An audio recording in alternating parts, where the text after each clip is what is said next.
दोस्तों नमस्कार, सलाम, कैसे आप सभी लोग। और मैं मोमिन मलिक एडवोकेट, गुलाम हैदर का वकील, भारतीय वकील, इस केस की हकीकत को जानने के लिए, इस केस की तह तक पहुंचने के लिए नेपाल काठमांडू मौजूद हूं।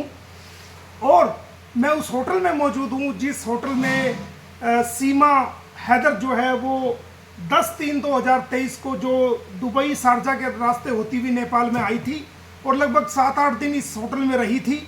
और सचिन उससे पहले यहाँ पर आ गया था और यहाँ पर कमरा नंबर 204 में वो लोग रुके थे।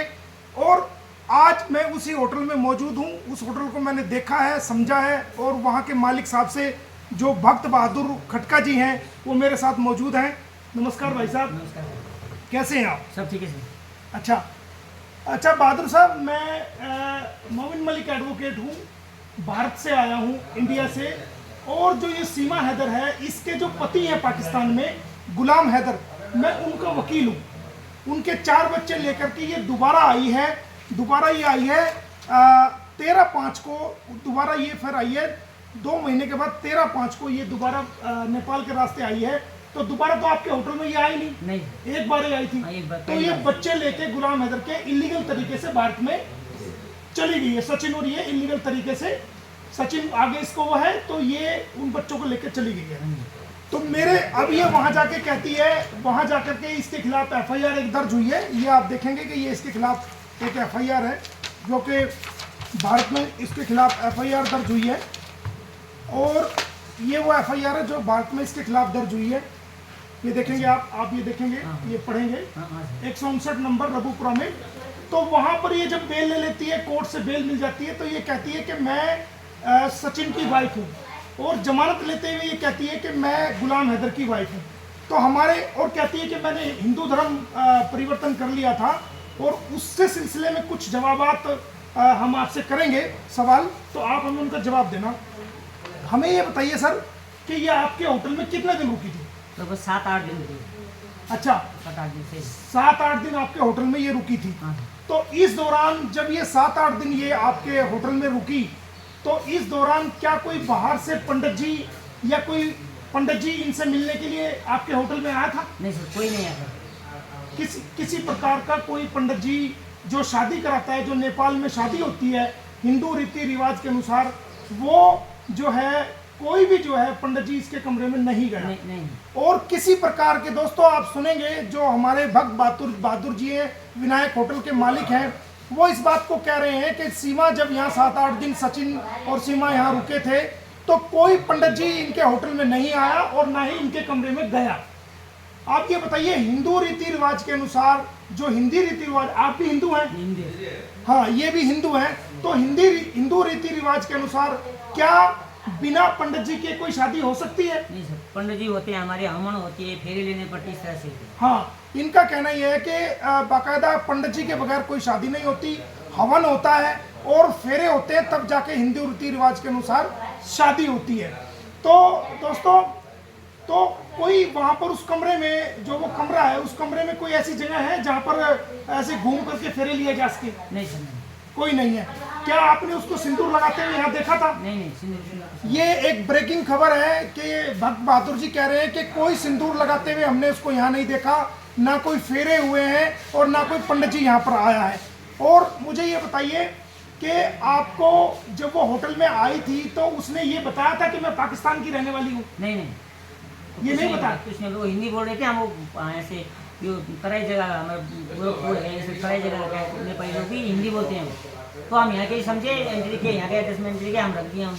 अच्छा, तो ये आपके सामने एक बहुत बड़ी खबर है दोस्तों कि पाकिस्तानी घुसपैठी जो भारत में घुसी है, सीमा हैदर, उसने अपनी पहचान को होटल में छुपाया और ये नहीं बताया कि मैं पाकिस्तान की रहने वाली हूँ, बल्कि ये बताया कि नेपाल के जो तराई के इलाके हैं वहाँ की वो रहने वाली है। और इन्होंने भी समझा कि ये वहीं की रहने वाली है क्योंकि वो बहुत अच्छे तरीके से हिंदी बोल रही थी।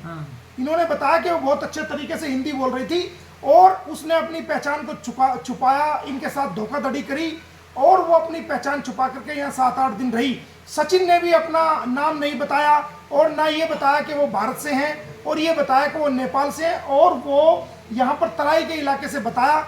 यही कारण रहा कि उन्होंने रजिस्टर के अंदर, जो हमने रजिस्टर चेक किया है वो भी दिखाएंगे आपको, उस रजिस्टर के अंदर अपनी पहचान छुपा करके, अपनी असली पहचान छुपा करके, अपनी नेशनलिटी पाकिस्तान की छुपा करके, अपनी नेशनलिटी इंडिया की छुपा करके, और उन्होंने अपने आप को नेपाली बताया और इनके साथ भी धोखा किया, इनको धोखे में रखा।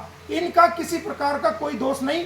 और क्योंकि यहाँ पर बहुत सारे यहाँ होटल है, तो अगर इनको शक हो जाता ये नेपाल की है या भारत की है तो उससे सबूत लेते, लेकिन इन्होंने समझा कि ये जो है वो यही नेपाल के हैं, और सचिन ने बताया था कि वो मेरी वाइफ है, जबकि वो उसकी वाइफ नहीं थी। अच्छा ये बताइए, क्या आपने कहीं उसको पूजा करते हुए देखा है? नहीं नहीं, कहीं भी पूजा? कुछ नहीं करती। कोई हमारा काम करने वाला आदमी है तो नमाज कुछ पढ़ती थी अंदर, वो उनकी अच्छा, तो हमारा काम करने वाला आदमी आते जाते थे, बाकी तो हम उनके रूम में नहीं थे। दोस्तों ये बहुत बड़ी खबर भाई साहब ने दी है। ये कह रही है कि होटल में कभी उसने पूजा नहीं करी और कोई वो पूजा नहीं कर रही थी। और जो इनके काम करने वाला आदमी है, तो जो वो कहाँ क्या कर रहा था काम? रूम साफ करने जाते थे। अच्छा, तो जब आप रूम साफ करने आपका आदमी जाता था तो वो क्या करती थी? वो नमाज पढ़ती थी। क्या करते, अभी खाना नहीं, नमाज पढ़ी, इस तरह बोलने आता था वो। अच्छा अच्छा, तो ये बता रहे हैं कि नेपाल के होटल में भी वो जब वो इनका कर्मचारी सफाई करने के लिए जाता था, तो ये बता रहे हैं इन्होंने देखा कि वो कमरे के अंदर नमाज पढ़ रही थी। तो दोस्तों ये कितना बड़ा धोखा हम भारतीयों के साथ हो रहा है, कितना बड़ा धोखा हम भारत सरकार के साथ हो रहा है, कितना बड़ा धोखा भारत की एजेंसीज के साथ ये कर रही है। पूरे देश को गुमराह कर रही है, पूरे देश को जो है ना पागल बना रही है, मूर्ख बना रही है। हमारे होटल के मालिक भक्त बहादुर जी ने बताया कि जब इनके कर्मचारी सफाई करने के लिए ऊपर जाते थे वहां पर कमरे में, तो इन्होंने देखा कि वो सीमा हैदर वहां कमरे में नमाज पढ़ रही थी। तो इससे क्या जाहिर हुआ कि वो एक मुसलमान थी जब होटल में आई, और उसका कहना यह है कि वो पाकिस्तान में अपना धर्म चेंज कर चुकी थी, जो कि बिल्कुल गलत है, गुमराह है। और जब वो नमाज पढ़ रही थी, ना कोई पंडित जी आया, ना कोई फेरे हुए, ना किसी प्रकार की शादी हुई, और वो वहां पर नमाज भी पढ़ रही थी। ये हमारे भक्त बहादुर जी ने बताया है। और आप मेरे से एक सवाल और बताइए कि क्या कोई भारत की पुलिस आपके पास आई है आज तक? नहीं सर, नहीं है। कोई जांच करने के लिए आई है? कोई भी नहीं है। कोई पूछताछ के लिए टेलीफोन आया हो? नहीं, कोई भी नहीं आया। देखिए, हमारी जांच एजेंसी जो रबुपुरा पुलिस है या कोई जेवर पुलिस है या कोई इन्वेस्टिगेशन एजेंसी है, उनका कोई टेलीफोन आज तक जो है वो भक्त बहादुर के पास नहीं आया है कि 1 साल से ऊपर का समय हो गया कि जांच जो चल रही है उस जांच में क्या किया गया है। किसी प्रकार का कोई इनसे जांच के रूप में कोई जो है ना इनके पास ना टेलीफोन आया है, ना इनसे आकर के किसी ने पूछने की कोशिश करी है कि सीमा हैदर कैसे आई, क्यों आई, किस प्रकार उसने नाम बताया। तो जांच के नाम पर भी हम कहेंगे कि इसमें जो जांच अधिकारी है वो पूर्ण रूप से मुझे लगता है कि वो विफल रहे हैं, और वो आज तक जो है वो इस होटल से संपर्क नहीं कर सके, ना नेपाल में आ सके कि भाई जांच की जा सके कि नेपाल में उसका आने का कारण क्या था और कैसे वहां से गई। तो ये भी एक बहुत बड़ा सवाल जांच पे उठता है दोस्तों, जो हमारे भाई साहब ने क्लियर कर दिया है।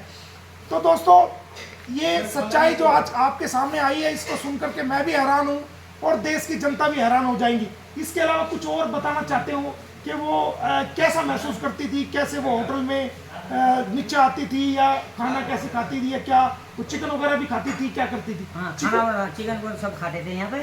अच्छा, हमारे बच्चों के साथ खेलना फिरना वो करती थी, इसलिए हम लोग ज़्यादा हमने ध्यान ही नहीं दिया उनके। अच्छा, तो ये एक बहुत बड़ा जवाब भी भाई साहब ने दिया है कि बाकायदा वो जो होटल में रुकी थी, वो होटल में 10/3/2023 को रुकी थी, तो वो चिकन भी खाती थी और वो मटन वगैरह भी खाती थी और वो मांस का सेवन करती थी, जैसा कि हमारे होटल के मालिक भाई साहब ने बताया है। तो उसका झूठ का ढकोसला सब जो है ना सामने आ गया है कि वो कहती है मैं सनातनी बन गई हूँ, मैं चिकन नहीं खाती हूँ, मैं ये नहीं खाती हूँ।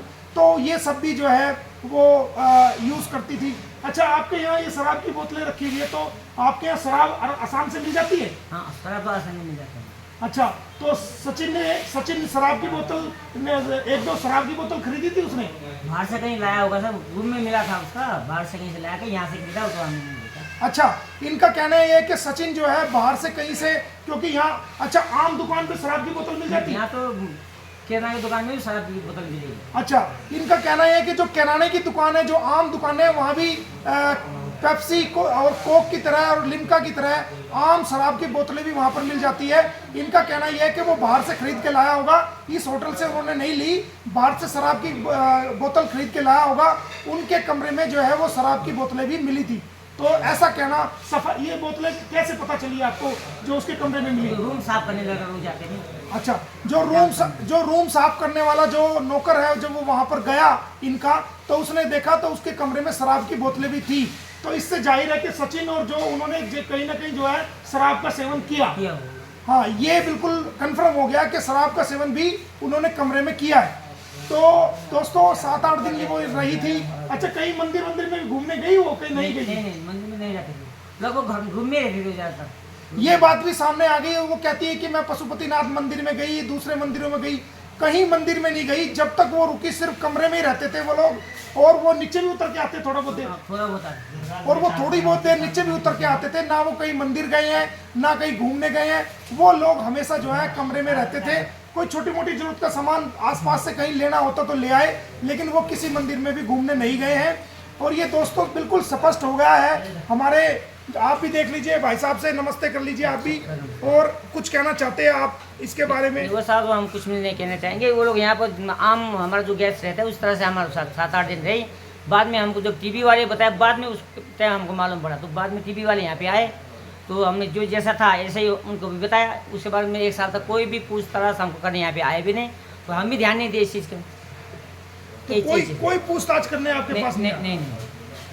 तो देखो दोस्तों, भाई साहब का साफ कहना है कि कोई पूछताछ करने के लिए जांच एजेंसी आज तक यहाँ नहीं आई है, ना उत्तर प्रदेश पुलिस का जांच अधिकारी यहाँ पर आया है। तो 1 साल तक क्या जांच कर रहे हो आप? आपको पता ही नहीं है कि जहाँ ये रुकी थी, जहाँ ये आई थी, आप नेपाल नहीं पहुंचे हो, आज तक कोई पूछताछ नहीं करी, कोई बयान आपका रिकॉर्ड नहीं किया, कोई टेलीफोन नहीं किया।